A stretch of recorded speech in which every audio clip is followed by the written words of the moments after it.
Hey, yo, what up, everybody? It's your boy, Evan, one half of MF Pearl. We got the other half sitting behind the camera making sure that we rolling. We got David back there. Hey everyone. Yes, sir. And you know what it is, man? Legends Only in the building.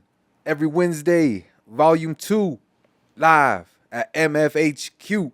Disclaimer.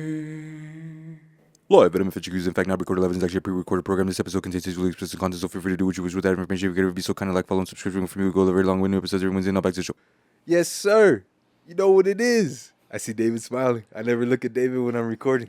That shit got me frozen. Shit distracted me. Hey, yo, make sure y'all keep showing love to the platform, to MF Pearl. You guys can, of course, catch all of our full-length episodes on YouTube and find them on our website, mfpearl.com. And if you want to go ahead and show love on any of the streaming platforms that you might be listening to this on, if it's on Spotify, Apple Podcasts, Apple Music, make sure you guys give it a rating, show some love, share it, like it, follow it, whatever you could do on those platforms. And then, of course, you could always find us most up to date on the Instagrams at MF Pearl. Make sure you guys follow us to just stay connected with us on all of our latest news, all of our latest episodes, everything MF Pearl. Yes, sir. But hey, yo, let's get back to the episode one time. Today we got one of my motherfucking soldiers in the building. One of my shooters. Hell yeah. I'm excited about this one. When I first met him, I was still super fresh to the sport of CrossFit. And honestly, that was also a point where I was just beginning to challenge myself differently in life altogether. So it's not just about the physicality of CrossFit, but also the mindset that I was trying to develop and the habit that I was trying to build. And I think like my third or fourth class, he was the coach that was leading it. And then since then, coach and CrossFit athlete or whatever you want to call it, just someone who's just trying to work out, turns into friendship. And then, just along the way, I've gone ahead and got into witness a mindset, a discipline that I always try to follow. I make it a good point whenever I say these things, but I believe that he's one of the hardest working people I know in person. You know, there's a lot of people, of course, on the internet that show shit and all that, but in person, I see this guy working hard all the time.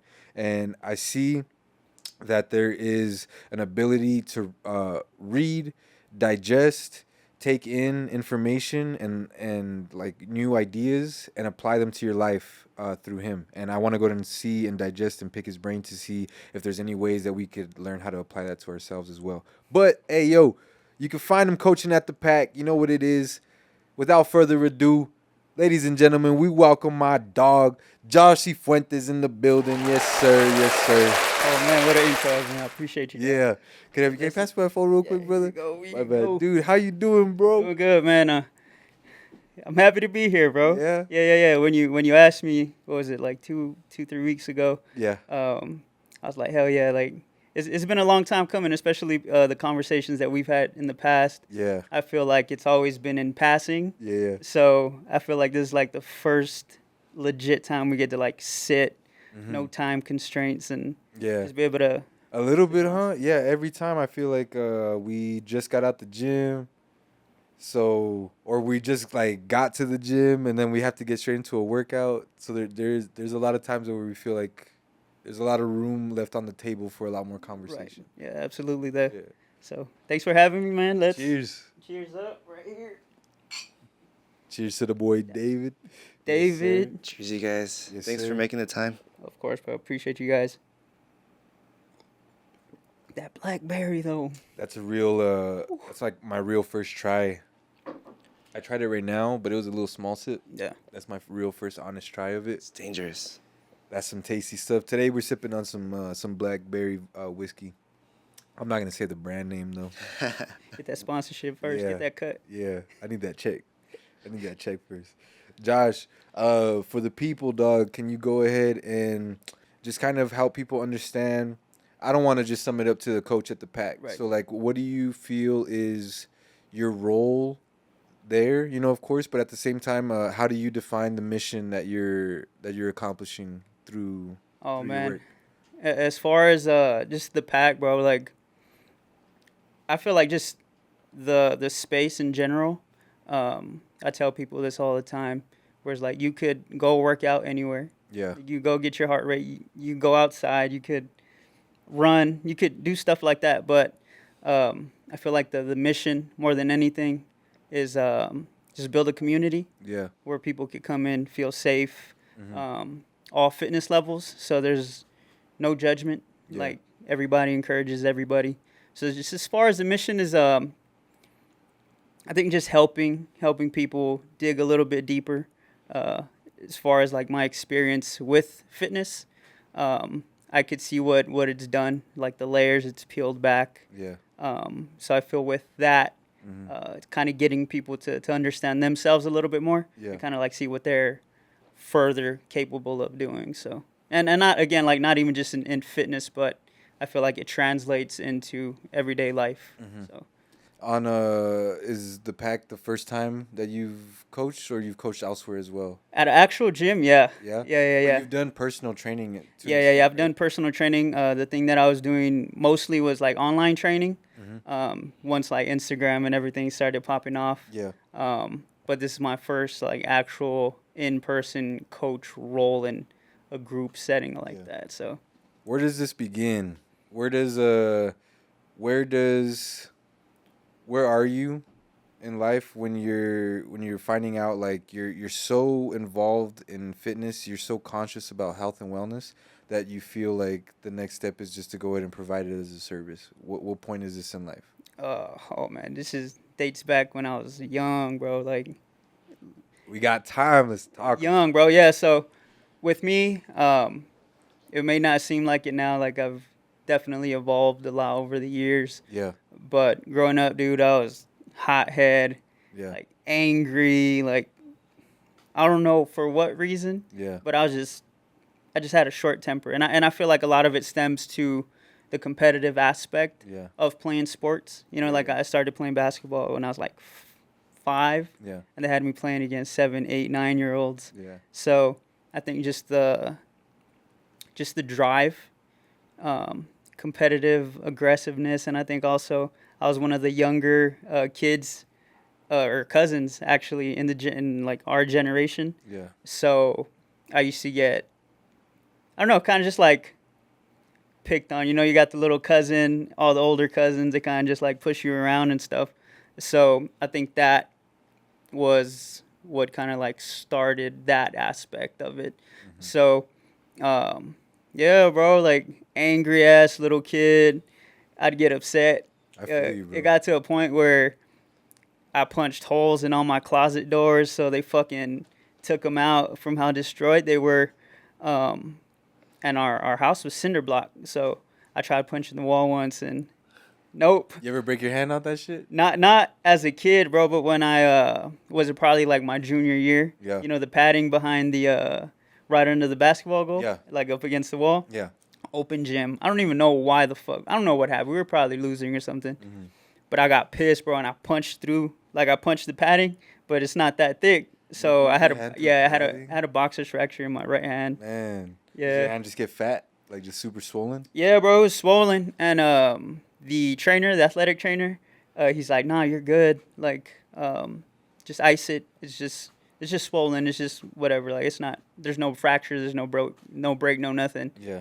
So I kept practicing, bro, the whole week. Mm-hmm. And that's how I got good with my left hand, cause I'm right-handed, right hand dominant. Yeah. So then everything with my left, even to where I started writing with my left too. Oh, for real? Yeah, bro. So Man.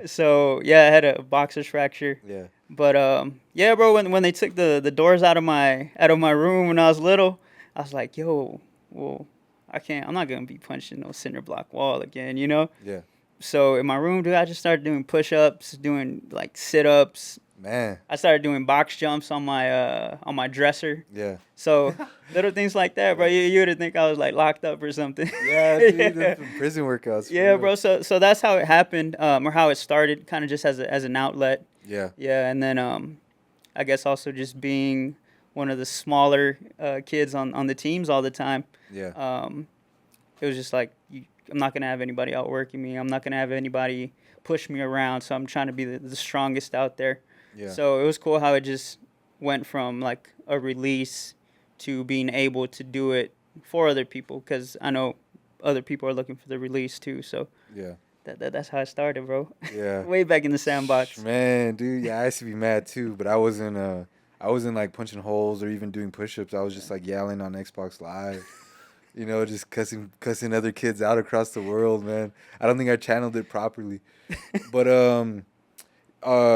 you know, push-ups, that's like a beginning and everything like that. But do you think there was also is there a process that you had to kind of still work through in order to channel that energy into the right direction? You know what I mean? Like it starts with push-ups, but I'm sure you still find yourself maybe like accidentally finding, maybe not even accidentally, but like you find yourself maybe like getting in some like you start scrapping or something like that. You find yourself in some fights. Yeah. Oh yeah, for sure. Especially growing up. So there's still hints of it, you know, being maybe like misdirected, the energy and all that stuff. Right. What other stuff along the timeline as we go along? What other experiences do you think help you redirect that energy into something positive? Shit. I think, and I feel like I've always had like some conscious interrupt, like as I got older, or just How do you growing up. define that? What does that mean? Just where you know you're about to do some bad shit, Yeah. and then like deep down you're like, oh, like I know I probably shouldn't. Is that a skill you think you say you're saying you've had it? You saying you think you've like had it present? Right. Yeah. I just feel like I wasn't always. Yeah. I wasn't always as obedient to it in a way. Oh, that's a good way to put Yeah. it. Yeah. Yeah. So, but yeah, for sure. Like there was always those little moments where it's just like, I know I shouldn't do this, or I know I shouldn't. Like I could walk away and stuff like that, but ego, all that Yeah, stuff, hell yeah, and it was all with the homies too, you know. So it was just like, yo, like my homies scrapping. Like I'm not just gonna let the homie down, you know. So Yeah. but yeah, for sure. There's those little conscious interrupts where it's just like, dude, you shouldn't be doing this. Mm-hmm. But then went along and did it, and then I don't know. I guess just as I got older and things got a little bit more serious, and then I had friends who got in trouble. Yeah. You know. So you got to kind of see it play out and shit. Right. So and then thankfully nothing serious ever did happen to me. So I kind of took that as like, yo, like this is a sign, like get away now. Yeah. So you graduate high school. What's your process straight out of high school? Do you go to college? Do you take a big gap or anything? yeah, like bro, I that? was trying to hoop. Yeah. Like Oh, that's right. That's hoop right. life, Why am I bro. even asking, bro? Yeah, hoop life. Hold on. Where'd you ball up in high school then?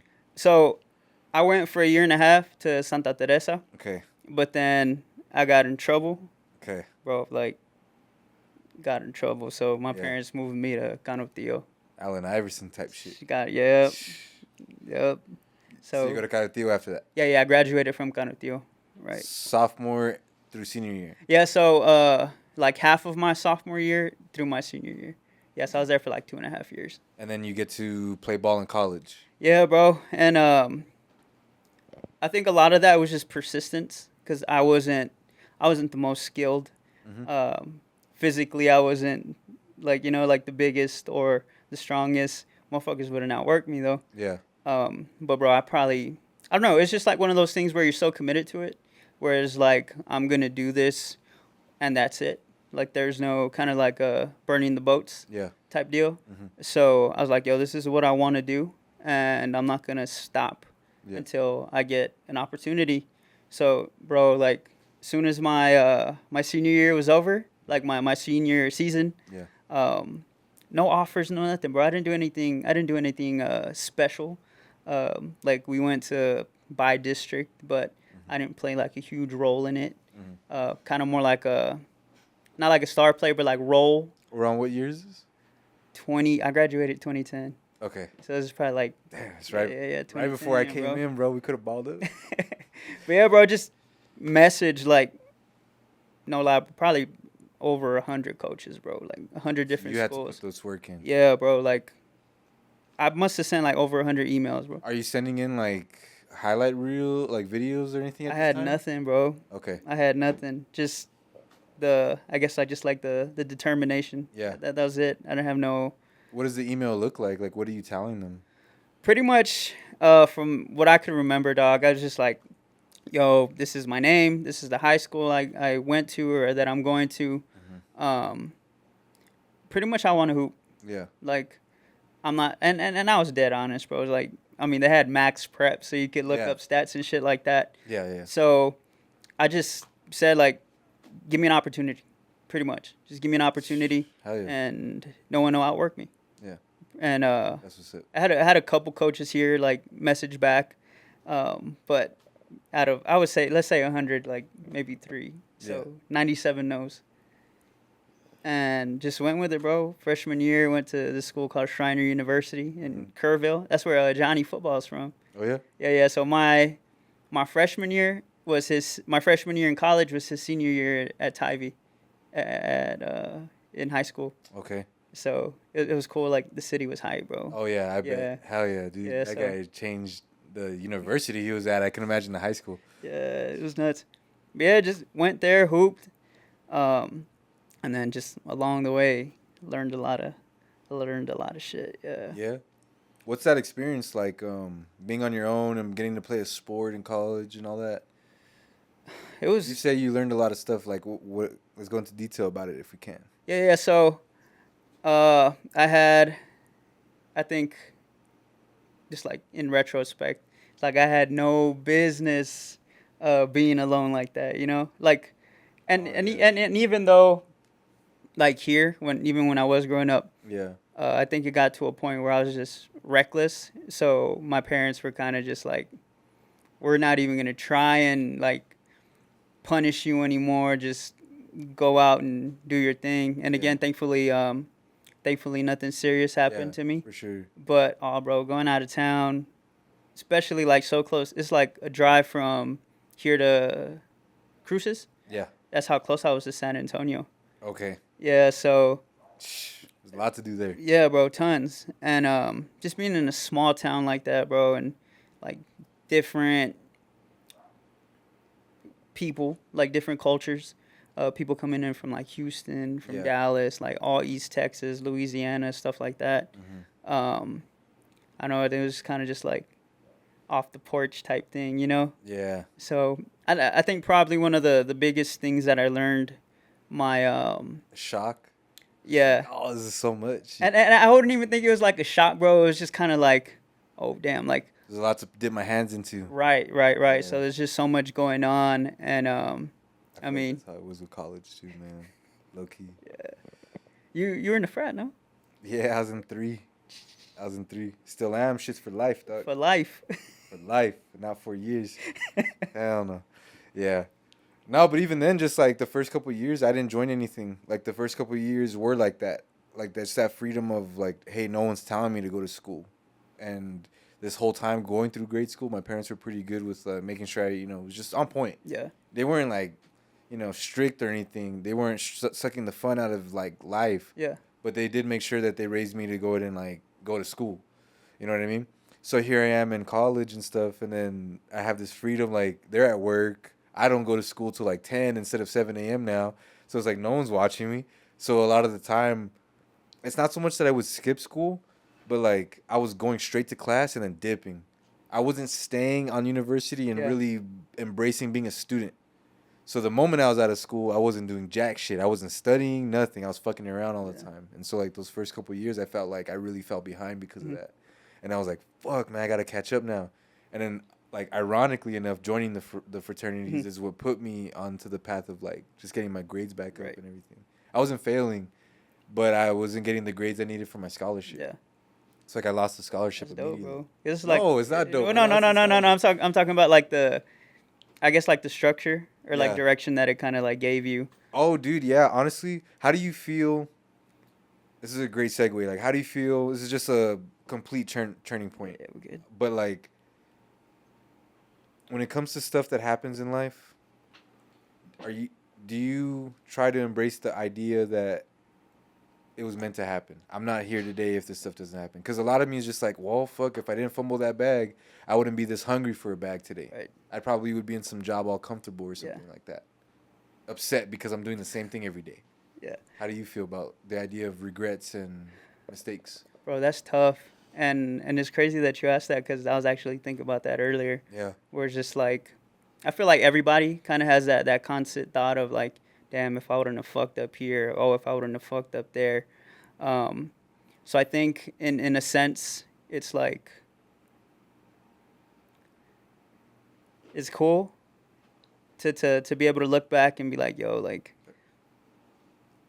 if I would have done things this way, then I could have been here, done X, Y, Z or whatever. Mm-hmm. But then I also think just like, dang, like, I feel like kind of like you go through school, right? Like freshman, sophomore, or you like graduate college, you get a degree, you keep going, you get another degree, you keep going, you get another degree. I feel like those shortcomings are, in a way, like us earning our degree to learn or to apply it in the situation that we're in now, you know, because we did get smarter from it, you know, or some people do. Like some people learn, and some people are just playing groundhog or Yeah, it's only a living mistake if you Groundhog don't Day. learn from it. Right, exactly. So, yeah. My mindset, like when I was younger, I would think like, fuck, like if I only would have done it this way, or if only I would have taken this road rather than that road.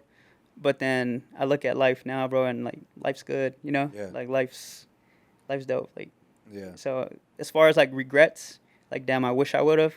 No, but then I feel like everybody has that like damn, but if I would have. Yeah. But as far as like regrets, I don't, bro, because life is good. Yeah. What would life be if like? What would life be if there weren't moments that you looked back and were curious about? And I think that's healthy to have. Yeah. But I do think like, of course, having those regrets and stuff like that, just where it almost like keeps you up at night, it haunts you.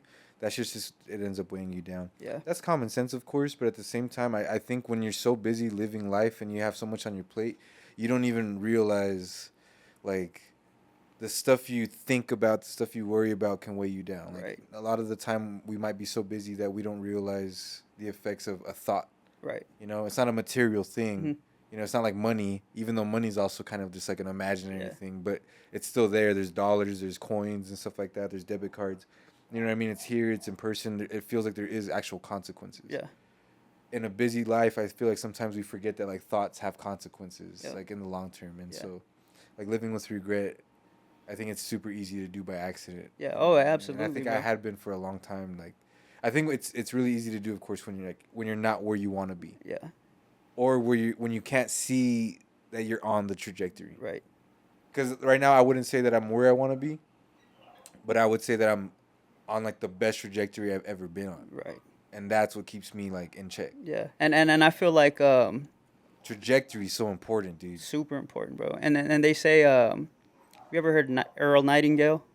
Bro, you gotta listen to this shit, like, or read his About to stuff, quote like, some stuff. everything, Yes. bro. This is Yeah. what I wanted, David. This is what I He wanted. says like people view success as like a destination, or like you're not successful unless you have a fucking Lamborghini or whatever, like shit like that, you know. Yeah. But this man says, and it kind of alleviated a lot of not necessarily like stress or like pressure, but again, like learning and knowing that you're in the right trajectory, and that's the perfect word Yeah. that you use, because he says success is the progressive realization of a worthy ideal.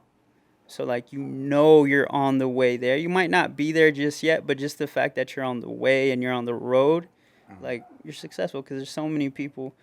And me and some of the homies used to have conversations of like, oh, you watch The Walking Dead?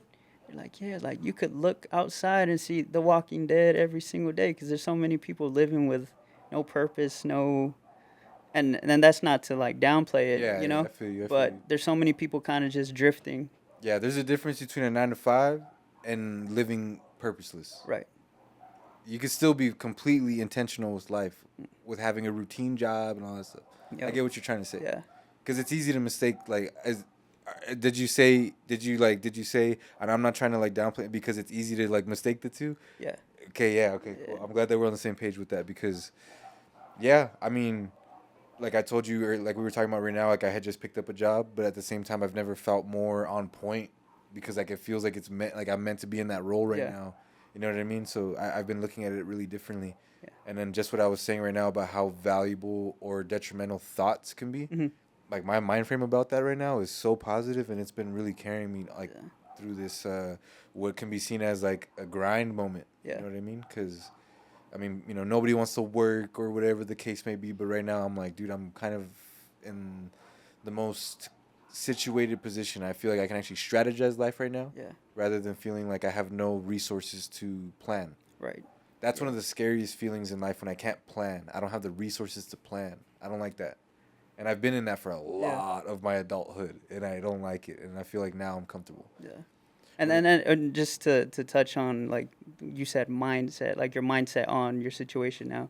And I feel like that's what separates everything, you know, because Yeah. you could easily be like, well, fuck, like I'm stuck working for somebody else, and like the time here I could put into this, but you're learning so much, you know, like you're learning, and not only just that, but the connections you're making. And I feel like one of the best resources we have are human relationships, you know, so like the connections and the relationships that you're building there. Yeah. And because I'm on the same boat, bro, like end all be all, I'm trying to transition into just online fitness stuff and then branch out. Because I mean, you've had been there with conversation with me Yeah. and JC. Like, Yeah. there's so much that we want to do, Yeah. and right now, um, being in like corporate America or like working for somebody else, before I had the mindset where it's like, well, fuck that. I quit my job. I started trying to pursue like online business or online coaching and all that Yeah. stuff, and it worked out for a little bit, but it was one of those things, kind of just like you said, like I didn't plan. It was in a, Yeah. it was in a, dang, what's the word?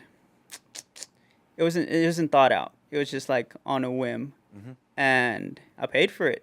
You know, I did pay for it, but then now like my mindset has shifted to where it's just like, okay, like I'm doing this, and there's a lot of skill acquisition in this that I could apply to like these future endeavors that I want to do later on in life. So Yeah. I feel like mindset, because life could be beautiful if you just let it be, Yeah. you know, and the thoughts of like regret and like everything you were saying right now, like it could weigh you down and it could cloud your vision to what you have Yeah. in the moment, you know, so. Man, talking about trajectory, right now, being a coach at the Pack, you know, this was a new. Do you consider it a new direction that you had taken? Because before the Pack, were you doing CrossFit training? I'd never done CrossFit, bro. Like here Okay. and there. Yeah. So the Pack was like also your introduction to the sport Yeah. And then not necessarily my introduction, on a but deeper level, though. yeah, on a much deeper level for sure, cuz I had like dabbled with it Yeah. prior. You done some wads. Yeah, I've done some WODs, some metcons and stuff like that. Had never touched like Olympic lifting up until maybe like 2 years ago. You Two and got a half. snatches? Get that out of me. Yeah, bro. I Like like them. I hated them, bro. Yeah. I fucking hated them, and I think the only reason I hated them because I wasn't good at them, but I wasn't good at them because I wasn't doing them, you know. So, but before it was just like sports specific stuff, like how could I get better at hooping, like how could I get stronger, Yeah. how could I get faster, how Jump could I higher get and bigger, shit, stuff yeah. like that. Yeah. So it was, and then blindly not knowing that all of this would transition and translate into sport. But Yeah. yeah, for sure, bro. Like at the Pack, even like before the Pack, bro. Like get lifted central. Yeah. Like You were there too? yeah, bro. Okay. Yeah. Cause I've known JC and Raquel forever, bro. Like That's right. Yeah. yeah, like JC, him and my younger sister used to be best friends, and me and JC used to break dance together, not even knowing. Yeah, he was he was an eighth grader and I was like a junior. No, I was a senior actually. So I had known JC, and the crazy thing with like the crazy similarities with me and Raquel is she went to Santa Teresa for a year and a half also. She's like a year older than I am. So she went to Santa Teresa for a year and a half and then went to Canutillo. I went to Santa Teresa for a year and a half and then went to Canutillo. So like the relationship that I have with them goes way back, bro. So it was easy. It was an easy yes when they asked me to coach. Hell yeah. Yeah, so but yeah, for sure, like the deeper experience to CrossFit was at the Pack for sure. As you're developing this, and as you're getting more experience under your belt with coaching, how is your vision? How is your trajectory beginning to shape out? Like, where do you see this leading to? Because I know it's not like just summed up as online, like an Right. online thing. Like, Yeah. where do you see the next stage of your career? Maybe you don't necessarily have a timeline of when it happens, because maybe you're happy with the pack. You know, Yeah. maybe you just want to be a coach there. Yeah. But at the same time, I know that you do also want to build your brand. Back just to kind of wrap it all up to into the fucking question finally. What's the next step? Like, where does this chapter lead to? Damn, bro, for sure. And it's cool that like you're asking that, because as of like maybe like the last 2, 3, 4 weeks, probably like month, it's kind of, and I'm pretty sure like you two have experienced it too, where just like you're on fire for something, and then you're kind of like the doubt kind of creeps in, and you're like, nah, fuck that. I'm gonna dip out. And then I don't know who it was you had the conversation. I think it was Freddie and Tom. Shout out Freddie and Thomas. Yes, sir. The boys. boys. Hey. Yeah. I think it was with them that you had the conversation where you're like, in a social media driven generation, Yeah. like there's times where you're like, let's fucking go, and then there's times where you just want to be ducked off and like not post and stuff like that. Yeah. So I think that happened for a while, where it was just like I was leveraging the platform for sure, and then I got to a good point, and then whatever it was just like, nah, like let's fucking tired of this shit. Yeah. And they kind of just like fell back, and then transitioning into like the pack. And I feel like the thing that it's allowed me to realize the most is how passionate I am about like fitness, nutrition. Yeah. Not only just that, but like helping people. And thankfully, being able to utilize like social media, the goal is to leverage the online stuff. Probably even just like build a community here, because like I'm partnered with the nutrition company. Yeah. So that platform alone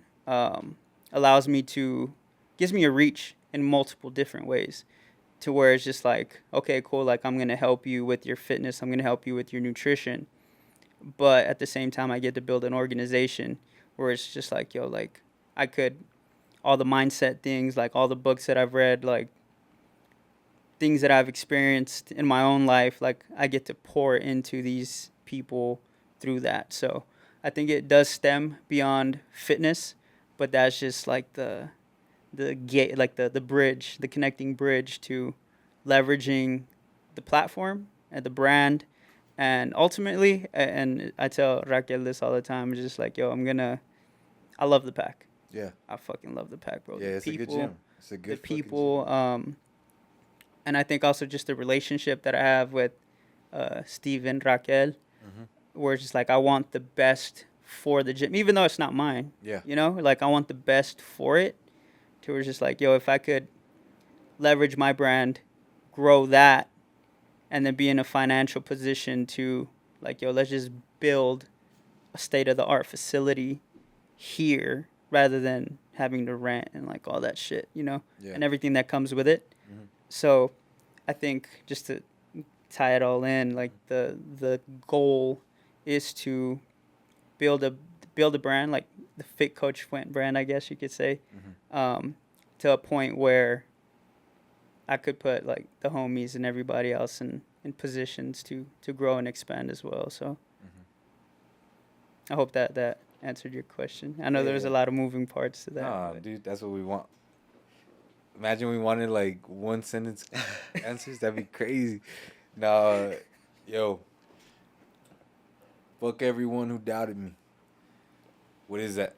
Can you explain what that means to you and what you try to accomplish with that? Yeah, and I think with that, it's funny. It was something that I got introduced to prior, and we looked up when we were trying to like get a copyright or some shit like that, and there was something already established under that. Yeah. But they had a little more acceptable approach to it. They say for everyone who doubted me.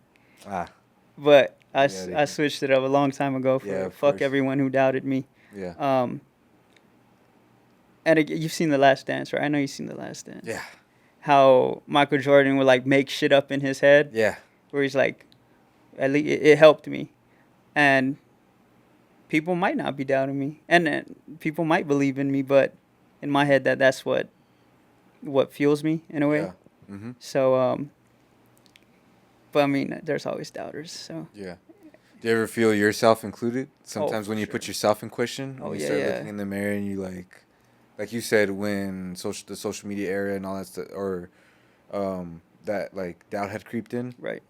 Like, Yeah, and then I think a lot of that stems from, like, I don't know, I guess like karma, you know, stuff that I've done, yeah. and like all the like trouble and shit that I've like done when I was a little fucking hoodlum and shit, like fucking around, you know, Little gangbanging. like doing shit, you know. It was an organization, bro. It wasn't a gang. It was an organization. Is it organization? The fraternity. The fraternity. Or brotherhood. Yeah, exactly.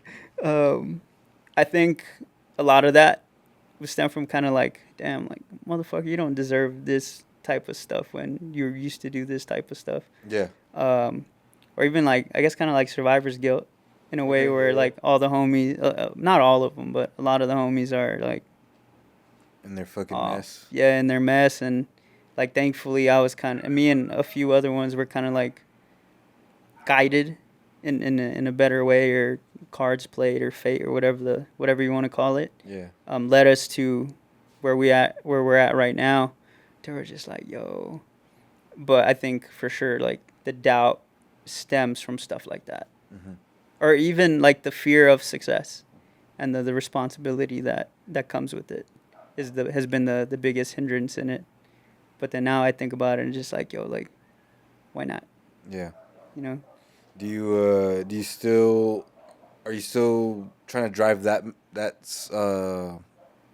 motto brand message? Oh yeah, for sure. Yeah. I mean, unfortunately, since there's already something else with it, I can't really like Yeah, I get you. utilize that to its fullest. But I'm always gonna be saying that shit, bro. Yeah.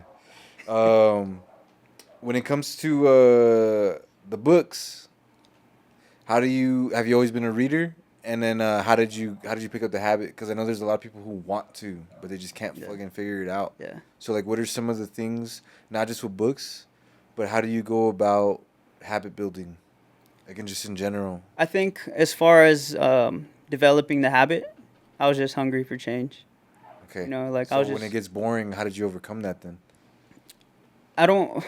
Because habits are easy at first for those first Yeah. 2 days, and then those roadblocks happen on like day 4 or 5. And for me, I feel like it lasted, thankfully, like years. Like, I didn't get to a point where I was like, yo, I don't want to fucking read or stuff like that, you know? Yeah. Up until maybe like 3 years ago. But I started Kendrick Lamar. Okay. You remember his, I think it was an EP that Overly Dedicated? Yes. One of the first ones, like 2009, 2010. Yeah. That Cut You Off song. And again, bro, it's like a conscious interrupt. Like, I remember specifically where I was at when the line stuck in my head. So on the EP, he has that song called "Cut You Off," where he pretty much talks about like, yo, like, anybody who Coming to cut you off or something like that. no, he says How does he sing it? dang, I think I'm I gonna sing it cut like you it. off. So And then just like, okay, little yeah, bitchy I know what you're talking boo-boo. about. Okay, Yeah, yes, you remember that shit, right? Yes, I remember now. So on his opening verse, Haha, bro, heat. And I feel like that created like the emotional attachment and my bias to Kendrick being like top dog. Yeah. And then, I mean, that's a whole nother conversation, music conversation. Yeah. But yeah, bro. In that song, he says, first opening lines, he says, "I'm trying to learn something new. I'm trying to find myself. I'm searching deep for Kendrick Lamar." And this was the line that stuck with me, bro. He said, "I read about Napoleon Hill and try to know God." And Which one? What's Napoleon's most famous book? Think and Grow Rich. There you go. Yeah. Okay. So in my head, I was just like, dang, like, he's speaking like this. He's like creating this type of music, like, makes you think. Yeah. I was just like, damn, well, what the fuck is Napoleon Hill? You know, so I Googled it. Think and Grow Rich obviously popped up. ordered it. Yeah.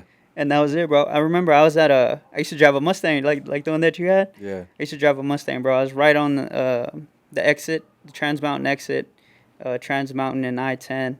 I was at the red light, and I don't remember specifically exactly like what was going on at that time in my life. Where I feel like they say when the student's ready, the teacher appears. So I think it was just one of those moments where I was just ready to hear it, or I needed to hear it, to where that line stuck in my head, bro. I was in a red light, boom, that stuck. And I had heard that song plenty of times before, but it was just something in that moment where it stuck. So yeah, looked up, looked up Napoleon Hill, ordered the book, Yeah. and I was like going into my sophomore year, so I was already my sophomore year in college, so I was already listening to that album for like 2+ years. Yeah. I end up leaving, still with that thought in my head, and then one of the homies at school, I don't know why I went up to his dorm room, and I had just met the dude like from hooping. He had a bookshelf in his room, Damn. and I was like, "Bro, you like to read?" And he's like, "Yeah." He said he's like old school cat, bro, from Chicago, and Okay. he's like, "Yeah, like boom, like my grandpa put me on like this and this and this and this." And I was like, "I just ordered Think and Grow Rich," and he's like, "If you like start out with this while Think Are and you Grow ready? Rich gets here," and I still have it to this day, bro. Like tore up book. He said when his granddaddy passed away, they were cleaning out his house, and he had like a stack of books and stuff, like boxes of books. So he's like, "Here, like you can have this," and it was called The Magic of Thinking Big by David Schwartz. Mm-hmm. And from then, bro, it was just like, it was kind of like the veil was peeled back. So it was just like, yo, like there's so much. Because before, like, my dad worked at a steel mill, bro. Like, and it's crazy because the same steel mill that they would talk about, like they would talk about the steel industry and that the magic of thinking big. And like my dad worked at a steel mill. So like some of the stuff that they would mention, I would hear my dad talk about before. We're just like, yo, like these big time industrial people thought this way, or they had like their thought process was this way. And in my head, it was just like, well, shit, my way hasn't been working. So what if all this stuff is true? So that's kind of how it happened, bro. 2012, and here we are. Was that like 14 years later, 12 years later? About 12 years of reading, on and off, or like you've kind of always just progressively had another book in hand and. I was up until probably like 3 years ago. It was just like book after book after book after book after book. Mm-hmm. But like as of lately, like I said, it was just like the time where I feel like I've had that thought where it's just like, yo, I'm not trying to do this shit. So like on and off for these last couple years, but consistently for shit, who knows, probably like 8 years. You read Atomic Habits yet? No, I haven't read it yet. No. Man, that's my favorite one, man. I remember you telling me about it when you first got It's it, bro. so good, bro. Like I love that it's so applicable. Yeah. How when you're reading books that are more idea-based, mindset-based, you know how a lot of people, maybe not a lot, but like I don't know if you've ever seen criticism about those books about them being just like mumbo jumbo. Yeah. How do you answer that? Like how do you get those books to really be valuable to you? And it's funny that you say that shit, bro, because before it was just like, I wasn't a big fan of, like, what's that one book? The art, like the subtle art of not giving a fuck. Oh yeah. Like things like that, bro. Because I thought very like aesthetic though. Yeah, You know bro. what I I felt mean? like it was all just like super It's a good one. Yeah, like super gimmicky and stuff like I that. can feel you on that. Yeah. And I think like my exposure so early on to like fucking Homer, the Odyssey, fucking Iliad, Napoleon Hill, like some like more dense type stuff. To me, it was just like, yo, get that shit out of here. Yeah. But I feel like junk food. Yeah, but then now, like as I got older, it's just like, well, who cares? Like if it helps. Now you're them, not giving a fuck. Like if it helps them, then cool. Yeah. Like who am I to? If it helps you, helps. That might be what helps them get to Homer. Exactly. exactly. So And let I them- feel let like it's them all eat- the let them eat the segue. junk food first. Yeah. You know. But yeah. I feel like they're all valuable for sure. Now that I've like matured a little bit and kind of Yeah. got out of that mindset. But I tell people like whatever works for you works for you. You know, if you ask me, I'll give you my opinion. But Yeah. When you highlight something in your book, or when you try to take note of it in any other way, what do you do with it later? Like when you close a book and you have all these highlighted notes in it, how often do you go back to a book to like look through the highlights? Yeah. Like, what's the point of highlighting? pretty often, like Okay. just pretty often. It may not even be like immediately. Mm-hmm. Like for a while, I think I was just so obsessed with it. I was just like, fuck Do consuming. you ever like transfer what you just read into like a notes app No, and like just have a I like to long write. note? Yeah, Okay. actually. Oh, do you like, write it though? Yeah. You copy it? Yeah, so I have like Okay. a journal. Bro, I have Okay. so many journals dating back from like, shit, probably like 2014. Yeah. So like 10 years worth So a lot of the stuff that you'll highlight, you'll write it in after. Right. Like right after, or do you try to save it for later? Is that Uh, the point of highlighting it? Yeah, so usually the way I'll do is like I'll go through it, I'll read it. Yeah. If I highlight it, I'll go back. Like if I'm like either getting tired or like, okay, I'm only gonna read this chapter, I'll go back and kind of like skim through it. Cause I feel like, or from experience, like when I do highlight a lot, Yeah. but then when I go back and read it, it's just like, bro, that's fucking common sense. Like, why are you gonna highlight it? You know? So I'll go back and like read through shit, and the stuff that's like really profound and then like really pops out is just like, okay, like let me transfer this to the journal. And the journals, bro, I go back to them pretty often. And this is more than just quotes. This is you also sharing your own thoughts, Right. feeding it. Yeah. So like thoughts that I get or quotes that I get from books. Is it like something that fits in your pocket, or do you have like a composition book? Actual, like it's like, I don't know, for like a notebook, like. Yeah. But it's a nice notebook, Mhm. because I used to just get like, my cousin worked for the army, so she used to give me like those army issued fucking green hard ass fucking notebooks, Yeah. and then American ass. for real, bro. So then I was listening to this man named Jim Rohn. I don't know if you've heard of him. Jim Rohn's Burning. No. He it's was a different person. yeah, a different Jim Rohn. Yeah, he was Okay. like a That's business. Jim Rohn. Jim Rohn. Yeah, but now this is Jim Rohn, like Rohn. Okay. And he was like some like top business guy. Like they say one of like the top business philosophers of like the generation. Mm-hmm. But he says like, yeah, like people ask me, why do I spend $40 on a notebook when I could get a $2 one? And he's like, it's not necessarily for the pages that come in it, but the value that's going to be put into it. So once I heard that, I was like, if it's working for him, he's thinking this way, he's speaking this way. I was like, all right, well, I mean, I'm not spending. I ain't spending no $60 on no but like, notebook, you do care about the notebook you're writing in. yeah, for sure. I And feel I feel that, like yeah. it's intimate, Yeah. you know, so it does have to be special in a Okay. way. Yeah, for sure. So, but I yeah, feel bro, that. I write. I like to write all this stuff back into my notebook and shit. Do you feel? I mean, I think the answer is gonna be yes, of course. But like, if we can go into detail about how everything you're reading, everything you're journaling, because I feel like when you journal, it's almost like you reminding yourself of what you've been reading and thinking about. Obviously, Right. That's the point of journaling, is to Yeah. kind of like put down what you've experienced. But at the same time, like when you read something once, and then the way you've described it, you even go back and read stuff. When you write it down again, it's like you read it again, you reinforce it again, and it's really sticking in your brain. These habits of reading and journaling, how much do you see it translate to how you coach and how you just communicate with people on a day-to-day?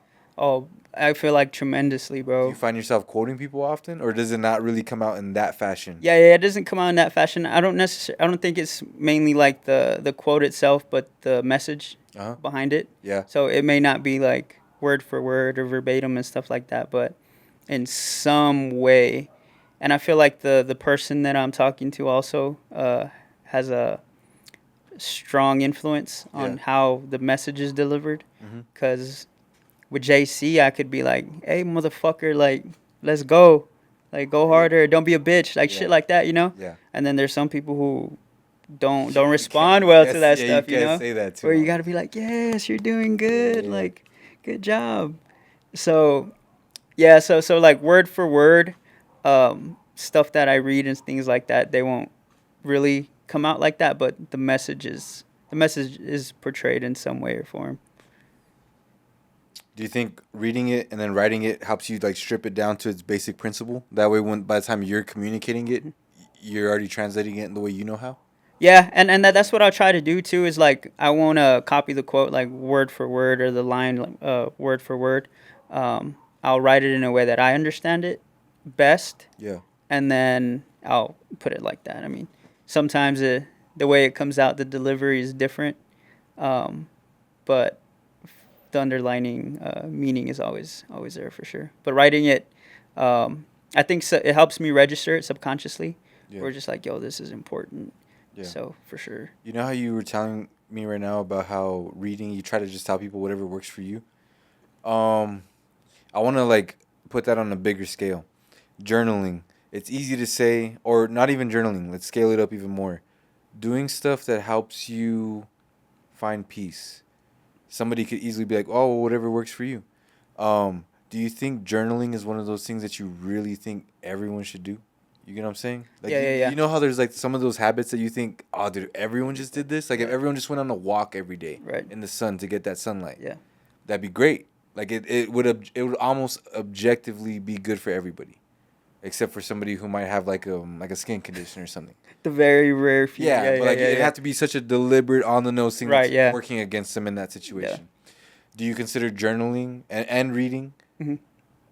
to be some of those things that like, dude, everyone should be doing that Yeah, I think those two and working out. and working out? Yeah, or even running, bro. Like, Running? Do you think it should be running? There's people who have been arguing lately, and I think they're just lazy, bro. Yeah. I think they're just lazy as fuck, and they've been trying to sell biking, which is great. Like, go Yeah. bike for miles and stuff, but I think they're just too scared to run, and they've been trying to come out with these new scientific studies that like it's so It's bad on your so- knees, dude. Like, dude, come on, bro. Like, run, like run. Nobody's saying to go do Olympic sprints. Yeah. And shit. Like, just go run like 2 miles real go quick. get your heart rate up. Yeah, Yeah. I guess it just kind of like depends on the goal too. Yeah, for because sure, I for remember sure. you, Fred, and Thomas were talking about like how Fred got tired of running, Yeah, and then how like you transitioned from like going to like running to like wanting to lift weights. yeah, do back and forth, back and forth. Yeah, so I feel like Trying to combine them now. yeah, which is very possible, Yeah. So I wouldn't necessarily say like like running is the best way, but just, No, like, but do you think people should be as scared as like they've been oh saying? fuck no. Nah. Hell no! Like It's a lot safer than feel- they've been trying to make it seem. I feel like people should be more scared of just sitting on their ass at home, bro. Talk For to real, 'em. yeah. Talk to Because 'em. and just like with anything, bro, like you could get hit by a fucking bus just walking or even like driving. Yeah. Like there's more accidents in vehicles than Yeah, and I mean when you do get hurt with your knee, it's not life or death like that might be. right. It's just oh shit, you might need to like rest Yeah, for a bit and dial back a little bit. Like some people, and me, I'm guilty of it too. Is like I'll go a at the half marathon, bro. Yeah, dude. Did you train for that? Hell no. Bro, He almost was the same time as me, Dog, bro. I trained so hard for that shit. That pisses me off. yeah, bro. This shit's done. Nah, we're done right here. Hey, yo, thank you Oh. guys for the. Nah, just. It's over. Nah, bro. Like, it was That's crazy, bro. I wasn't even gonna do it, bro. I wasn't gonna do it honestly because I hadn't been running, Yeah. and thankfully I have like some steady base with running, just because I don't know. I guess At least with like, heart rates. like over the Yeah, years yeah. and stuff.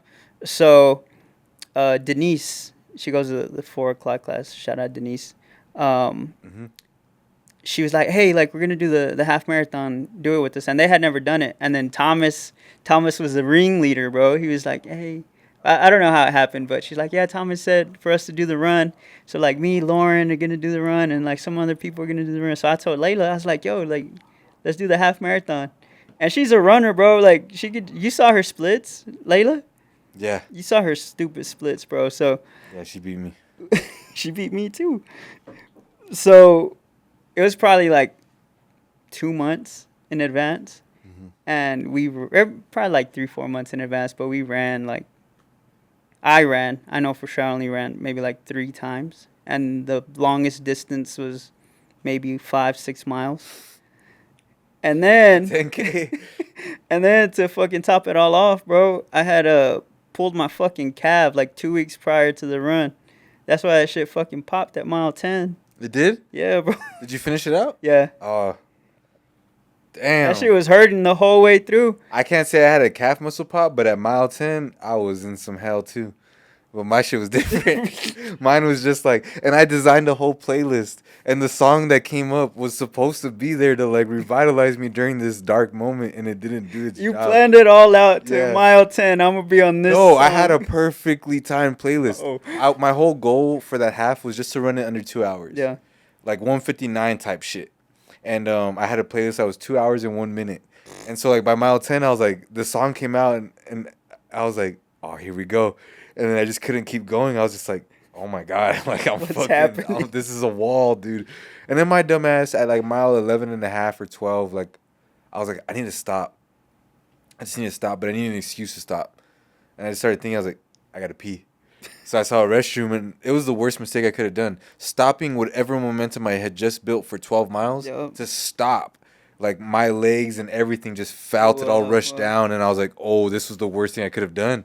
It would have been better if I just kept running. Kept going, yeah. Like, it would have been better. And then, like, the first, like, quarter mile back into the last mile was just hell, dude. It was just so hard to, like, get my legs moving like that again. I was like, what did I do? Why would I do that? Never again. So next half, I'm going to, like, be a lot better. Yeah, bro. That's how I went too fast at first, too. I think I did. And you passed me, bro, at, like, I would say probably, like, probably like a mile 7. Mm-hmm. I didn't see you. I was running, and then I just fucking see you. I was like, that boy I was like, burned this motherfucker, I'm about to go catch him. And I tried to pick it up, bro. I tried to, like, mile 1 through 3, 3.5, I was good. I was like, okay, my calf's gonna be good. So I tried to pick up the speed a little bit, bro. And that shit started hurting. So I was like, fuck it. So I dialed back, like, mile 7. Or probably a little bit after you passed me. I was like, I'm gonna catch this motherfucker. I'm gonna catch him. And I tried to fucking go faster, bro. This shit started cramping again. And then probably like 9.5 in is when that shit fucking popped. So those last fucking Are you limping 4 miles. the rest of the last 2 miles? Yeah. I felt it pop, and then right when you come out of Escarate, it was like mile 10 or something like that. Yeah. I was like, fuck it, it's 3 miles, let's go for broke. Try to go fast, then that shit really popped, dog.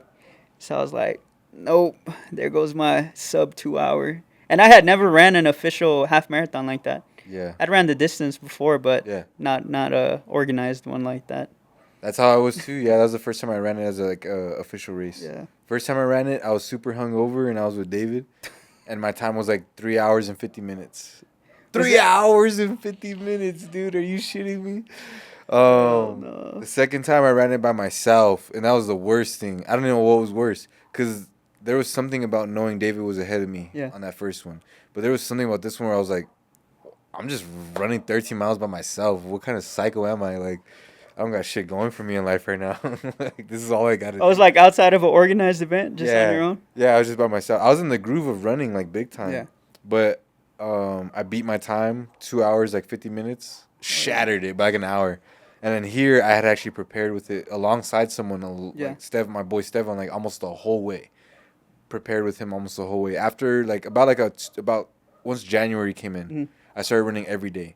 So that's when it was like a mixture of being with him and a mixture of being by myself. Yeah.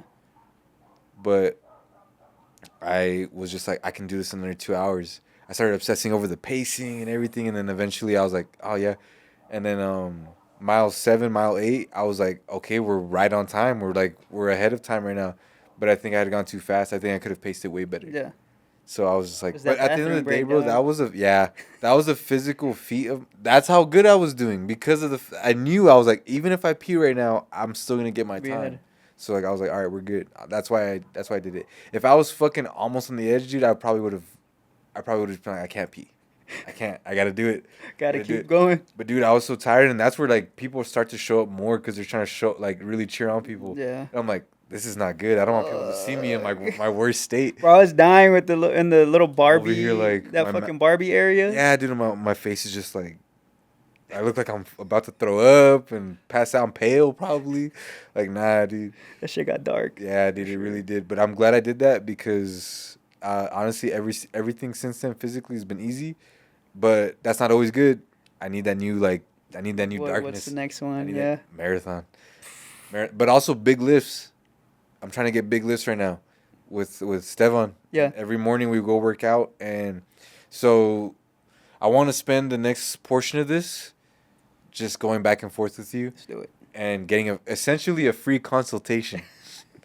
No. But I'm like not no pro though, but I have some lifting goals that I'm trying to do, and I Yeah. want to see how you would attack them. I have a set of goals from like big lifts, the major ones: squat, bench, just like a strict military press, and not deadlift. Dude, I haven't even deadlifted in forever. For real? Nah, it's been forever since I deadlift. I've been doing more back extensions, but RDLs still, but not traditional deadlifts. But I want to. Some of these I think I can already do, but I had to put some in there that I can already do Yeah. to like fuel the mission. 225 by 6 back squat. I think I can do that already. 225 for 6 reps. what's Three- your max back squat? 3 sets. You were there. It was 330 pounds 330. or 335. You got 225 for 6, bro. I can already do that. Yeah. 3 sets though. Mhm. I got to do 3 sets of it. But that's the one that I can already do. I just hit the 1,000 pound club, brother. Big boy. Not just. What Yeah. am I talking about? I didn't just do that shit. I did that shit like last year on my birthday. Yeah, it was on my birthday. I did it on my birthday. I remember going on my birthday. Hell yeah. Elevate the fucking thing, scans all loud and shit. It says happy birthday. Like, Happy- chill, dog. Like, Bro, don't be when, so- when don't be that so first loud. shit, when that first happened to me, I was like, yo, what Yo, the fuck? not so loud, bro. They're like, you want a God. Rice Krispie? I was like, cool. You get a You got free- one I too? didn't get one, Bro, no. you better go complain. I'm about to. Shit. Elevate, give my boy his Rice Krispie. Straight up. I'm there every morning, dog. I'll be there. You got a lot of opportunities. No, but I hit the 1,000 pound club, and the only thing I knew I could really climb up on was my bench. So I hit it. I hit a 230, I think, or 235. Yeah. But that's just for one rep. Yeah. 3 sets of 6. I want to rep 205. Rep 205 for 6. Yeah, that's tough though. I'm trying to get 185 for 3 reps right now. 3 sets. Yeah. That's hard. Yeah. It gets heavy. It does, dude. After that first But it's set. also because me and Stevan don't go straight into 185. We do like 5-6 sets Yeah. first, dude. So by the time we get to 185, it's like we're already tired out. These aren't even like max sets. You know how like Yeah. sometimes you just do a rep just to get into the weight? These are like sets of 6 to 10. So like we're really working all the way. So by Yeah. the time we get to 185, we're like on set 6. Shit. So I haven't given it a fair shot that I Yeah. could do 185 by Like 6. fresh, yeah. Strict press, I think I have like 115. And then I think I have like one other one. I forgot what it was. But like, okay, so bench press. Let's say you want to really get big on your bench. Mhm. Let's start with just how would you attack that week by week? And then I want to ask something diet related after that. Okay. But let's start with just like programming wise, Mhm. how would you attack trying to just like climb up your rep stuff? Not no max stuff, but like Yeah. a rep scheme. Rep scheme. Yeah. The way I do it, again, I'm not like I don't know it all or Yeah, of whatever. course, of but course. what's worked for me is keeping things the same. Like I feel like a lot of people they'll try to switch their workouts every week, and they don't even give their body time to adapt. You know, to where it's just like, okay, you're gonna for these next 6 weeks. Let's say you bench on Tuesday or Wednesday, whatever. The day doesn't Monday. really matter. Monday. All right, say you bench on Monday. And I'm a big preacher, I guess you could say, Okay. on writing your weights down, and which is good because you do that. You like Fuck write yeah. the weights and all that stuff, bro, Fuck yeah. which is good. You know, so every week, I try to add like if I did 3 sets of 6 at 135 that first week, the next week I'll try to go 3 sets of 6 again at 135 or 145. Like Like throw on some 5s. yeah, like slight little increments, you know, because you want to progressively overload rather than Let me ask one question in a backtrack way. Yeah. If you set a goal for yourself, usually, do you ever set goals like that? Like, do they look like that, or are they a little bit written differently? Like, what kind of like weightlifting goals do you usually set? Are they max goals? Are they rep sort of goals? As of recently, they've been like 1 rep max goals. Okay. Yeah, just because I don't know, I kind of wanted to see if I still had it. Like, I hadn't hit 400 back squat in a long time. When you do that though, Mhm. how much time are you giving yourself? You say you want to do this weight at a deadlift or a back squat. You set the goal. Generally, are you giving yourself like 2 weeks to hit that? Are you trying to hit that the next day? Now that because you're in the motion of things, so Right, you're yeah, not yeah, yeah. like starting from scratch or anything.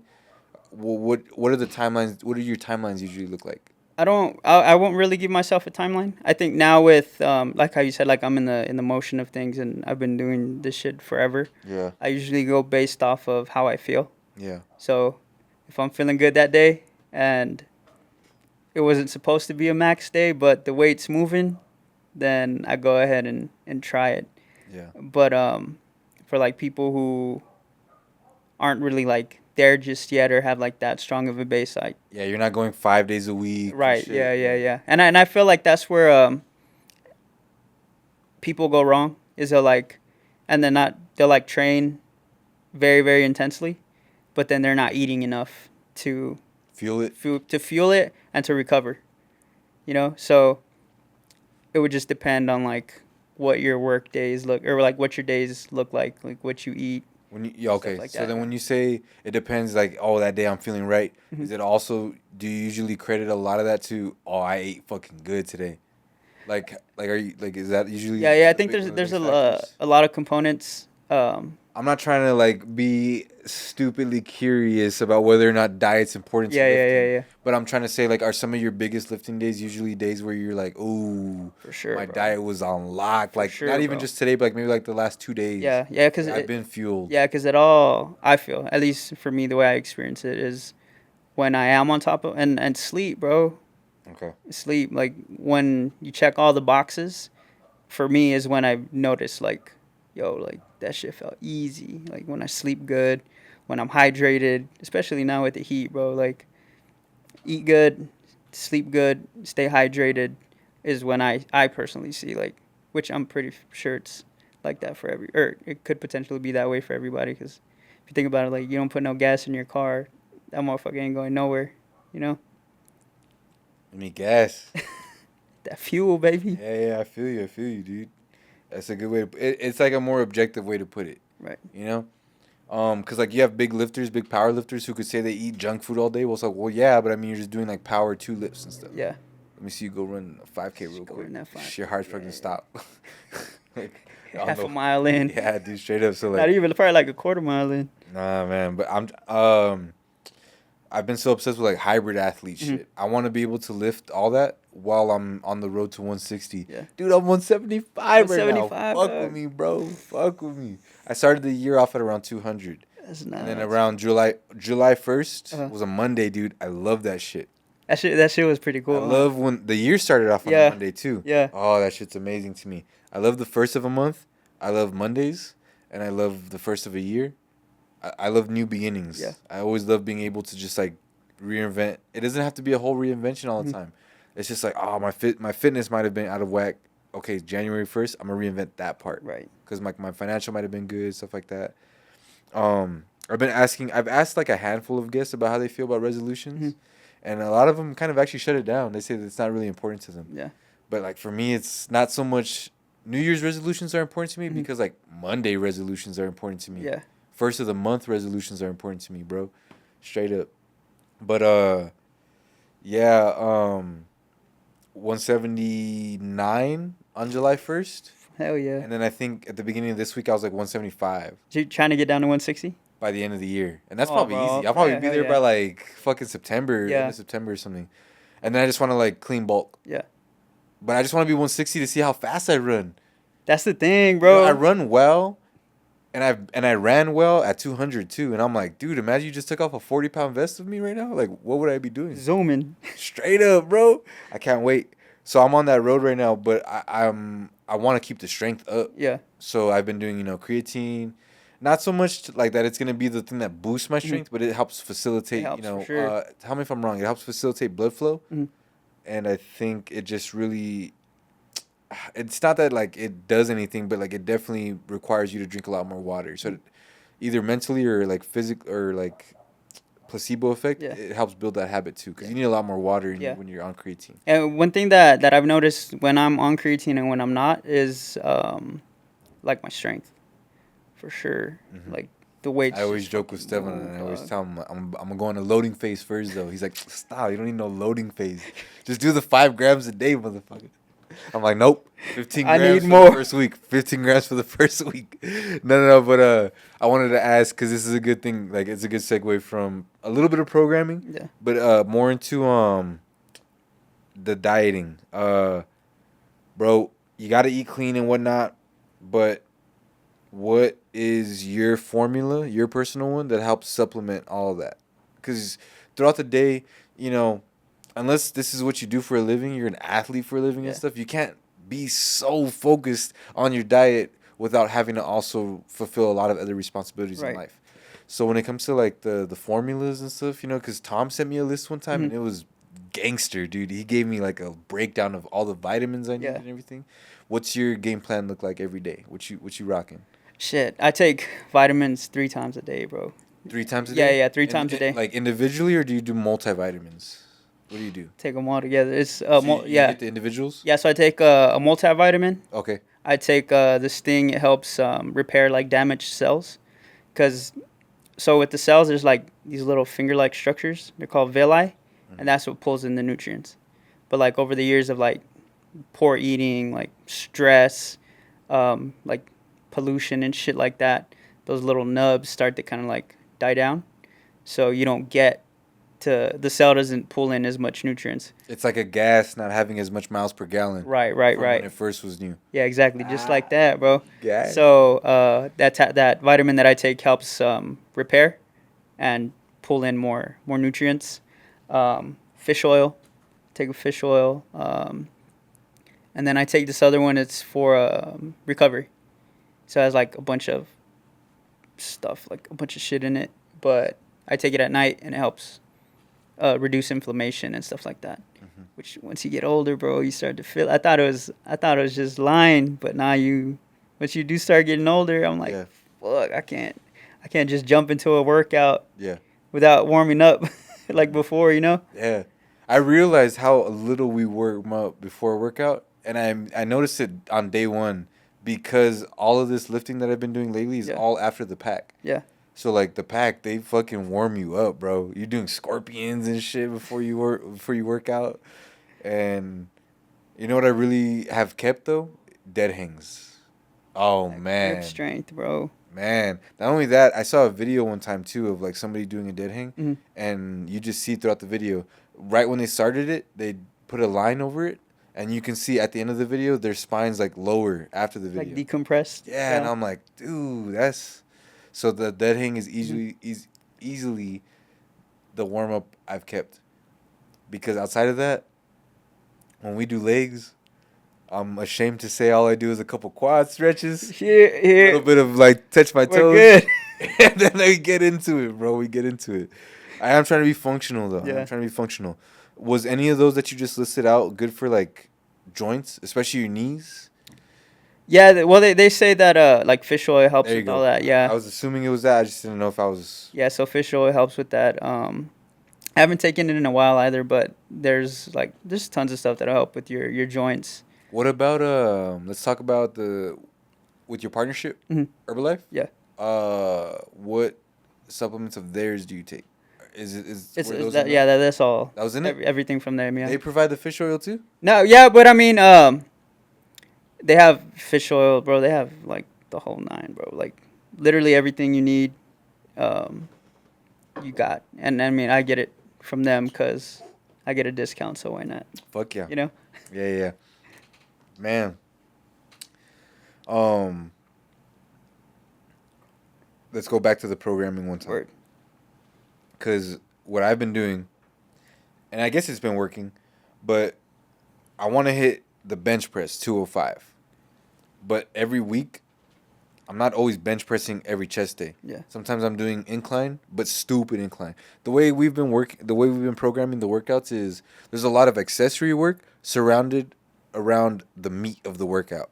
Right. And the bench press we'll do like 5-6 sets, and a couple of them are like chill, so for reps. But then after that, we really, at least me, I really get heavy. Yeah. Like when I say heavy, it's not so much the real heavy stuff. Yeah, like 3 reps, but the other ones are like 6 sets of 6. If I'm doing 8, I think that's a little too many reps. Yeah. I think I can go way heavier. Yeah. I should be only being able to bang out 6. But how do you feel? You say keeping things the same, consistent throughout the week or throughout your programming. Right. But like, I'm going ahead and wanting to hit a bench press goal, but it's not always barbell. One week I might do dumbbell bench. The next week I might do dumbbell incline.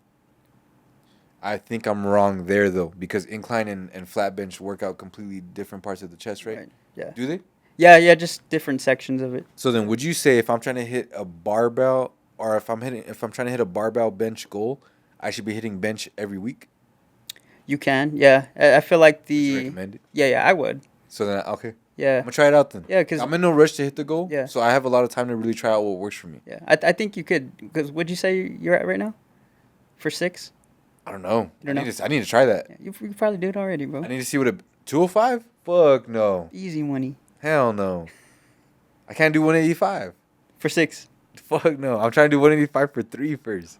I can't even do it. I got work to do. Yeah. But I do want to see how you would approach it. You Yeah, yeah. do bench press once a week? I would Or do it would once you a honestly week. do it twice a week? Yeah, like whenever I was doing like more like bodybuilding type stuff, like I guess like things like that outside of like CrossFit stuff, because I don't really do it as much as I should. Yeah.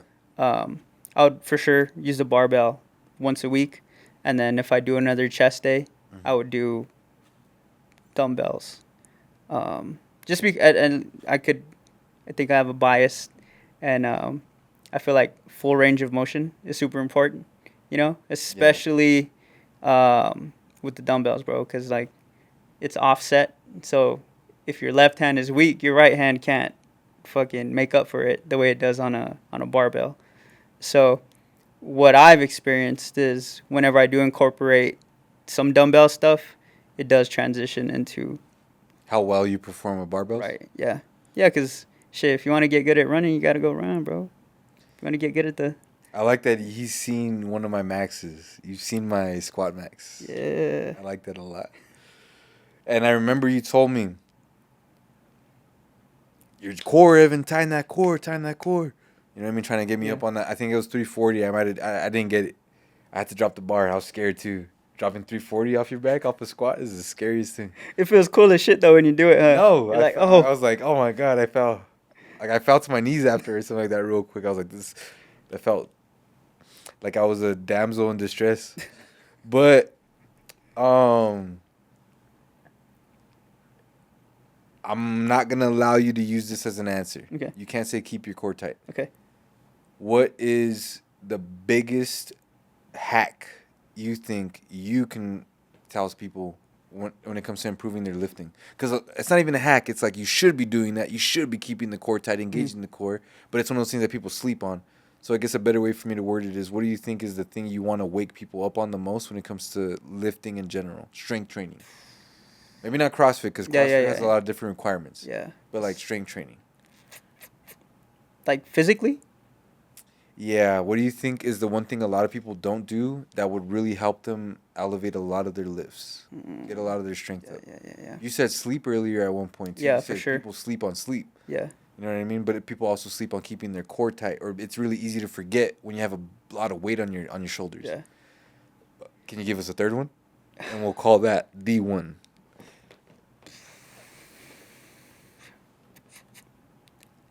I think I'd probably say like mindset, like your approach to it. Each lift, each set. Yeah. Because How do you approach each set? Like, do you reset every time before you go into everyone, mentally? when I'm doing reps, or Sure. When you're also in some heavy range. yeah, when I'm in a heavier range, or let's say I'm going for a 1 rep max, I think the self talk that leads into it has a big role to play. At least for me, if I can't say core, if I can't say sleep or anything like that, Yeah. You I can't. would for sure say the mindset, because at least for me, there's times when I'm approaching the barbell and I'm like, this shit, I'm not gonna hit this shit. And then sure enough, I don't fucking hit it, you know? Oh, okay. So just like having that mindset going into it, where it's just like, okay, well, I'm a be explosive. I'm gonna give it all I got, because the body language, I could tell a lot when I'm coaching, the way somebody approaches the barbell, if they're gonna make the lift or not. Because What they're, if you see someone right before as they're walking in and they're yawning and shit? yeah, I yell at them, bro. Yeah, You tell wake the yeah, fuck up. bro. You haven't met the homie Guy, huh? Probably not. Oh, bro, like he's one of the guys that, and his name's actually Guy. Yeah. Yeah, so bro, strong as fuck, like stupid strong, and I could see it sometimes whenever he's getting to like his higher reps or his higher loads. Yeah. He'll like be looking at the bar like, I don't know, like you could just tell in his body language, and I'll go over and think like it's quite the relationship I've built with him. We're just like, Guy, don't be a fucking bitch. Like Yeah. the worst that can happen is you don't fucking hit it. Yeah. You know how to bail out. Right, like go fucking, don't be a bitch, just fucking lift that shit. Yeah. But yeah, for sure, like I think mindset has a lot to do with it. The way you approach the lift, for sure. Obviously, you're not gonna be like, if your max is like 250 and like, yo, I'm gonna go fucking bench 400. Of course, there's some limiting factors, but You're like, I don't know. Yeah. Your spotter's like, shit, me neither, dog. be not. Let's just get somebody. Let's get two more spotters.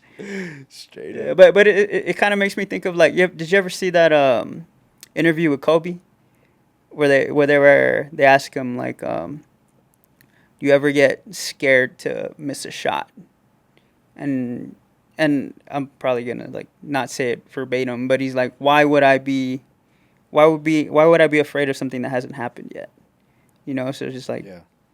why not go try? And if you fucking miss it, then who fucking cares? I Like, think I say some stuff before a weight that I'm like, oh, that's big weight. I'll say some stuff that's like praising the weight, but at the same time, I'm doing it in a sarcastic way, because I'll tell Stefan, I'm like, I'm scared of this weight, bro. I'm scared of this set. I'm scared of it. But like at the same time, I'm being sarcastic, Yeah. as if I'm disrespecting the weight in Yeah. front of me, you know, like, nah, I'm scared of you. I'm scared of you, you know. But in reality, I'm gonna hit your ass. Like, Yeah. get that shit. What do you think of like Ronnie Coleman? We'd be like, lightweight, baby. Oh yeah, like is he the same guy that's like, I command you to grow? No, that's CT Fletcher. There you go, CT. Yeah, bro, CT Fletcher. Yeah. No, dude. Yeah, I completely agree that mindset is one of the most key things.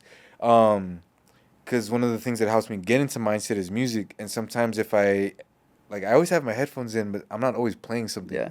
So if I'm just relying on whatever's playing on the speakers at the gym, sometimes it'll be just like I don't have the best lifting day, and then whenever I'm on full blast in my ears, those are always my biggest lifts, bro. Mm-hmm. And I feel like music has obviously a play into like my mindset. Yeah. So that's a solid answer. I would say sleep and what was the other one I told you? Oh, core. Or Those are two great answers that I stole from you. You did, So that bro. was a great third answer to come back with, for sure. yeah, because people ask me like, well, how do I get my core strong? It was like, well, squat heavy. Yeah. Because I mean, it forces you to break. Bro, I had the weakest fucking core. Yeah. And then going into my sophomore year in college, this guy I was training with, he fucking exposed me, dog. Yeah. He fucking drilled my core for the longest time. He's like, dude, your core is weak as fuck. So just fucking drilled it. But thankfully he did, because I saw like the residual effects of that, to where like now I hardly ever do core. Yeah. But thankfully I had built a solid base prior to it. So speaking of music, what's your go-to when you're running? I know you had this conversation with Fred and Tom. Does your music change if you're running or if you're lifting, or is it the same? It can stay the same, Yeah. but I'm more open to hype music when I'm lifting. But music when I'm running ends up being a lot jazzier, Yeah. smoother, more soul, to the point where it's because I usually do a lot of long distance running. Yeah. And I think there's more room for there to be like slower songs there. Because I've seen like Stevan's fucking playlist when he runs is like metal, crazy ass, like dubstep Yeah. and shit, and I'm like, no, that's too intense for me. I feel like I got to sprint when I'm listening to Yeah. that. So I'll slow it down a lot when I'm running, which, it's just the music I like listening to all the time. So when I'm lifting, I can, but I'll throw on like a lot more aggressive music when I lift. There's some songs that won't show up. Every song in the running playlist can show up in my lifting one, but not every one in my lifting playlist can go to my running playlist. I feel that. Yeah. So I can do it, but sometimes I'll throw on like Eminem, Marshall Mathers LP, like some old school 2001 shit. And we could go hard at the gym. But it's for sure like, yeah, if I wonder if people had the superpower to just be like, I want to hear what he's hearing right now. That'd be dope. And they would hear what I'm hearing sometimes in the middle of like a heavy shoulder press lift. They may be like, what the fuck? How is he lifting to that shit right now? That's jazz. Like, What? that shit sounds depressing. Like, who hurt him? Yeah. But I remember we were doing a workout at the very end of the day. The gym had already closed, and you had put on some, I forgot what you had put on, but it was like not lifting music at all. I forgot what it was. It was like bossa nova or some shit. But I was like, yo, I'm here. I can lift to this. I can get this. Like, Josh is in my zone right now. Like, I'm glad. I forgot what it was. Me too. But it was not lifting music for sure. It was like calm. It was super calm. For me, I have this big thing about wanting to leave a legacy behind. I want kids. I want to like pass along my message to them. I want to have work that lives beyond me, lives after me, and everything. How do you perceive something like that? Something like legacy? And do you feel like every day in life, starting either when you had your realization, you start to mature a bit more, calm yourself down, find better habits, or today, whatever point it was in life when you really started to focus on it? First of all, is legacy something that you focus on? Like, are you aware of it? I think it is like more subconscious. Like, I know whatever is like the in between, regardless, is gonna build a legacy. So I don't think that's like, for me at least, not like, oh, I need to type deal. Yeah. It's just more like, I know if I cross my T's and dot my I's and do everything that I feel is in line with, in a way, I guess, like what I'm called to do, like what I feel passionate about, I think in itself, like the natural byproduct is going to be a legacy for sure. Saying that though, wording it like that, being called to do it, sounds like it's out of your control. Mm-hmm. It's more of a destiny thing. Because you're called to do it. You know what I mean? Like, how do you perceive that then? Like, do you feel like you need to attack that thing? Because being called to something seems like you are conscious of it. Yeah. I think it's more so the like the passion for it, and the I guess the purpose, like what sets me on fire, what I could do, and at the end of the day when I'm laying in bed, I'm like, yeah, like I'm satisfied with that. And then do you define it as something coaching, or do you see it more beyond just like physical fitness? Oh yeah, for that sure. That calling. How do you define it? I want to end off on that. I want to end off on how do I define your calling. that? Because one person might be like, my calling is to be a coach. Yeah. But one person might see it on a bigger scale, on a bigger picture. What side of the fence do you stand on for that? Shit. I think ultimately it does transcend like lifting, just because I feel like, or working out. And this is like one of the things that stuck with me that very first time I read it and heard it, kind of like, oh shit, like that's pretty much like what I want to do, you know.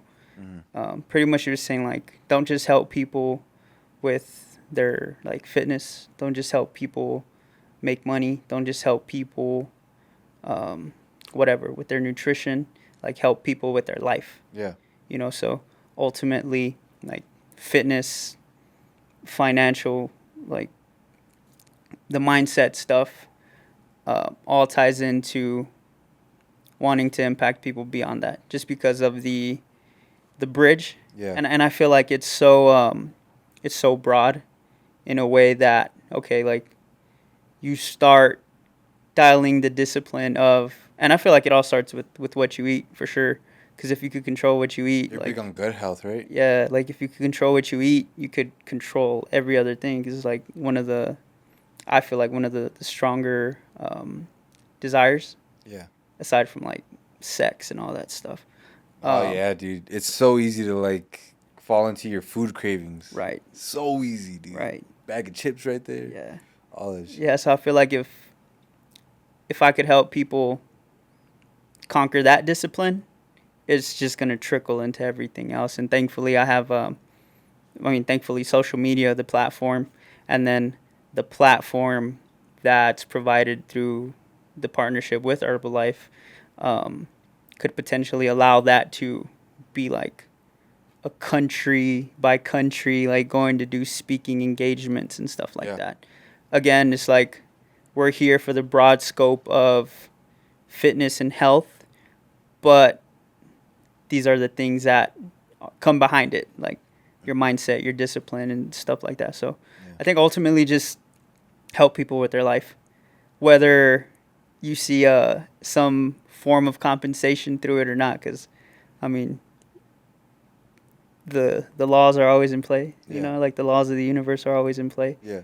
You reap what you sow. Yeah. You might not necessarily get it from that same source, but it's inevitable. It's gonna come back. So Yeah. that's why I'm a big believer in like being nice to, or being like helping everybody without expecting anything in return, because it's gonna happen. Yeah. So legacy for sure is just helping as many people with not only their fitness and their nutrition, but their life overall. Your So approach to it. right. Man. Okay. Top 3 books that you would tell someone to read. Top 3 books. For You're me, looking for some self-development. I think Think and Grow Rich. Okay. But again, that could just be my like emotional bias from like what it's done for me. Okay, it's your list. You know, It's your list. Think and Grow Rich. There's this book called The Four Agreements. Yes. That one, bro. Paolo? No, that one's Don Miguel Ruiz. Okay. Paolo's the Paulo Coelho, alchemist. that's the alchemist, right? Yeah. But Don Miguel, yeah. Don Miguel, yeah, The Four Agreements. Just because I feel like that's the it gives you the Four Agreements. It gives Yeah. you some core values to implement, Yeah, some principles. some principles, Yeah. some guiding principles. Mm. So I feel like that changed a lot for me. You're like, don't take things personal. Always do your That's best. a good one, yeah. You know, and then that's don't make assumptions. Mm-hmm. So, Ooh, I need to reread that shit. and then the cool thing about it is every time you read it, bro, it's like, you ever heard that quote? A man never steps into the same river twice, I haven't, but it makes sense, yes. because it's not the same man and it's not the same river. Yeah. Like, it's constantly changing. Mhm. So every time I reread a book, I read it from a different set of eyes, Yeah. in a way, you know. So for sure, reread that. You're gonna get so much I'm more gonna have value to, out I'm of it, gonna bro. have to, for sure. So yeah, Think and Grow Rich. Four Agreements. There's this book called Atlas Shrugged. That's a long ass book though. Yeah. It's like 1,100 pages. That one is fire, and it's in story form, so you get to dive into it. I think I was reading like 100 pages at a time, bro. Yeah? Damn. I finished it in like a month. Locked in? Yeah, locked in. Atlas Shrugged is for sure probably one of my top ones, and then Ooh, we got honorable mention in this bitch. that's 3 already. Yeah, You want no, honorable yeah, mention? yeah, All right. yeah, I do. Honorable mention. The Noticer, Okay. Andy Andrews. Yeah, and then that book, like the main, I guess, like underlying message behind it is, we all just need a little bit of perspective. So things aren't always the way that we view it. We could get an outside perspective and see things differently. So yeah, Think and Grow Rich, The Four Agreements, Atlas Shrugged, The Noticer, Andy Andrews. Fuck with him, dog. And fuck everyone who doubted him. Fuck everybody who doubted me. Yes, sir. and Groovy and Yes, David. sir. Yeah. Josh SIFUENTES. Man, dude, what a fucking talk, bro. And we had a lot of talking before, and I'm Right. sure we're gonna have a little bit after as we're deconstructing the set, but man, dude, what an honor, bro. Yeah. It's an honor to have you here in the HQ, man. I've always wanted to be able to just like chat more with you. I appreciate the friendship that we've had. Yeah, for sure. I appreciate the brief conversations and the longer ones that we've had too, because Right. we've been able to go get some. What was the spot called? I forgot what that spot was called off of Pierdas with the chicken and all that. Oh, I forgot what it was called, dude. bro, they fucking sold that shit. It's a new owner, with the Puerto Rican food, right? Yeah. Damn, what was But it? those times we've been able to talk, Yeah. man. Fuck that place if they close down. So like, not fuck that place, but fuck whatever came up. Yeah. But what I'm trying to say is, I'm not trying to waste time. I'm trying to figure that out. So I'm trying to appreciate the talks that we've had, and it's been good, man. You have a really you have a good head on your shoulders, bro. Appreciate you, bro. And I appreciate that the fact that it doesn't come from like silver spoon or anything like that. Like it came from the realizations of mistakes. It's come from because I relate to that heavily. I've done my dumb shit in my early 20s that I feel like I had to learn from, and I have a stronger appreciation with life experiences now because of it. I think when you move through life and all you have are pleasant, easy, nice experiences, there's nothing to be gained from it in terms of like learning and learning how to improve. Right. But when you have those that really challenge you and you fuck up, Yep. you know, like there's something to gain from it in the sense of learning. I'm not saying if you go out to eat in all these different luxury countries you can't gain. Your culinary palate grows. Right. There's always something to gain from every experience. So all you little silver spoon cool club people, you guys are good to go. Don't worry. You guys are still gaining stuff. But I'm trying to appreciate the fact that when life wasn't fucking handing you out fucking handouts, you were still going and getting your own. Right. And I can't say that I've had the hardest time in life, but I have had some difficult moments, and I found the appreciation of that. And so I always try to want to just figure that out for other people that I like.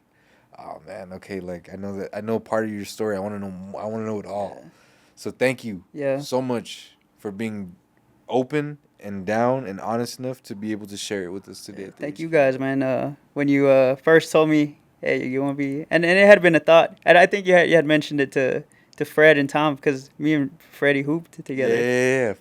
So that little cameo of it, when I heard, I was like, damn, that would be pretty dope to get on there and have a conversation with Evan. So I'm glad it was able to happen, bro. And thank you for just creating this platform, creating an outlet for the city. You and David, you definitely see like some big shit happening for here. Yeah, bro. man. I'm here to support it. Thank you so much, bro. Yeah. Thank you so much. We just want to tell stories. I think our mission has evolved into the perfect statement of we are connecting La Frontera to the rest of the world. I love the way that's worded. Big time. Yeah, big time. But do you have any more in your glass right now? Let's do one last. Last shot here. Cheers, David. David. Of course.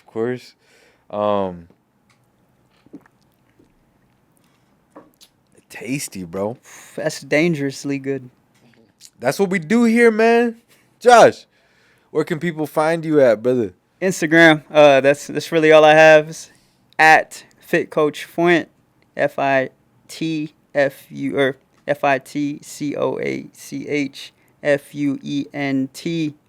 It's Instagram at FitCoachFuent. So. And of course, they can find you coaching at the pack. Coaching at the pack, come through. Yes, sir. At work.